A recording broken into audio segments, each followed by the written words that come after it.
G'day, it's Michael here from Mountain Bikes Direct. Today we're going to cover how to install a set of pedals on your mountain bike.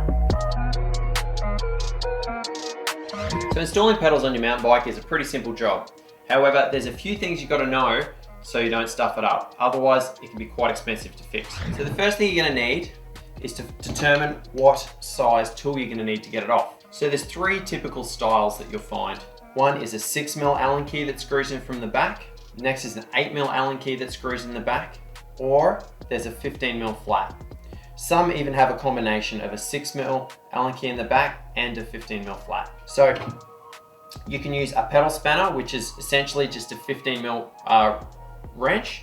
However, they can be quite thin because some pedals have quite a thin surface to get there. That's where the pedal wrench comes in. So the first step to installing your new pedals is removing your old ones first. Now, you do need to be aware that the pedals are one of the two threads on the bike which are reverse, which means the drive side, the side without the chain, is a reverse thread, which means to loosen it, you actually need to turn it clockwise when looking at the pedal. The non-drive side is a regular thread though. So to make a start, I find it's actually much more helpful, rather than try and pull on the tool like that, to actually have the tool in line with the crank. That allows me to actually grab the crank and the tool at the same time and pinch with my hands. So that's the first step, trying to get your pedal off. Now, if it's still too tight, the next step is to try and use my body weight. So I'm going to grab my brakes on, stand on the pedal, and then kind of put my heel into the tool like that, and that's usually enough. So if I've got a really tight pedal that I can't get off and it's got a 15mm flat on it, what I'm going to do is get a 15mm spanner and another larger spanner, which I'm going to use as a lever. You could also use a pipe on the end of your tool, put it on here like this, use this as a lever. I'm going to stand behind the bike, hold the other pedal, bit of a balancing act. There we go, so that's cracked it, and now I'm able to get it off.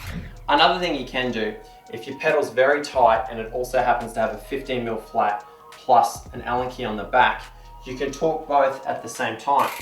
So if you install the Allen key and the pedal wrench, you get your mate to pull on this one here and you pull on this one here.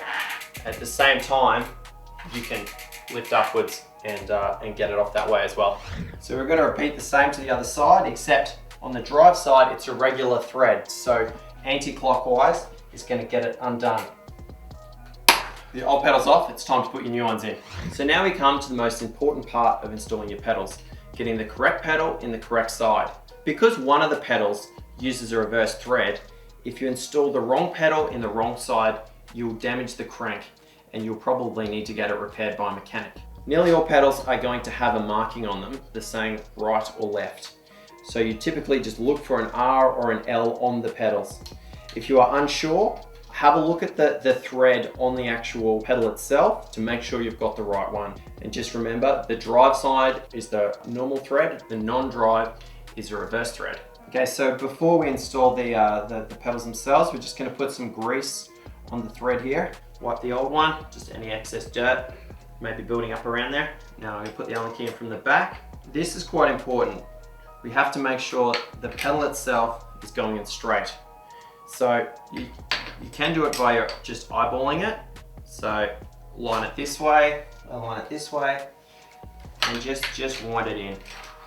If you were to start and it was tight immediately, that's a good chance that the pedal itself is cross-threaded. If that is the case, if the start of the thread on the crank is damaged for whatever reason, one tip you can do is actually come in from the back. So screw it in the reverse way, all the way home. And that's one way you can actually clean up the pedal thread if you don't have a pedal tap handy. But for the most part, it should just go straight in if you've just removed your old pedals. So you're just going to wind that in by hand. It should go in nice and easy. In terms of how much to torque the pedals, with a normal Allen key, you should just be able to do it quite firm. And that should be all you need. So now the pedals are installed, I'm going to look at adjusting the cleat tension. So on Shimano SPD pedals, they have an adjustment feature where you can adjust how much pressure is required to get in the pedal and out of the pedal. That's done by this 3mm Allen key here. So essentially both pedals have 2 springs on them. Now you should make sure they are even on both sides. So they are detented, which means you can count the clicks. I'm going to wind them all the way off, and then I'm going to count how many clicks there are. So I'm going to run 10 clicks on. When you're starting out on clickless pedals, if it's your first time, you usually run them all the way loose. That's just so that you can it's easier to get in, so you get used to that, and it's also easier to get out, which is great if you're just starting out on clips.